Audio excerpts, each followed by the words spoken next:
বাংলাদেশকে নিয়ে নতুন করে বিতর্কিত মন্তব্য করেছেন পশ্চিমবঙ্গের বিজেপি নেতা দিলীপ ঘোষ। তিনি দাবি করেছেন, ভারত বাংলাদেশকে নিজেদের অঙ্গ মনে করে এবং দুই দেশের সম্পর্কের অবনতিতে সবচেয়ে বেশি ক্ষতি হয়েছে বাংলাদেশের। পাশাপাশি তিনি বলেন, বাংলাদেশের চিকিৎসা ব্যবস্থা দুর্বল, শিল্প কারখানা নেই এবং ভারতীয় ব্যবসায়ীরাই বাংলাদেশের বাজারে গুরুত্বপূর্ণ পণ্য সরবরাহ করে।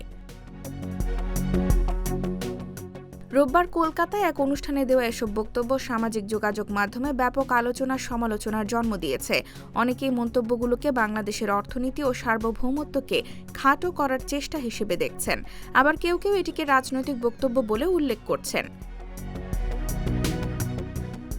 দিলীপ ঘোষ আরও বলেন, দুই দেশের মধ্যে ভিসা ও বাণিজ্য স্বাভাবিক হলে উভয় দেশই লাভবান হবে। তবে তার মন্তব্য ঘিরে বাংলাদেশে নানা প্রতিক্রিয়া তৈরি হয়েছে এবং বিষয়টি নিয়ে রাজনৈতিক ও সামাজিক অঙ্গনে বিতর্ক চলছে।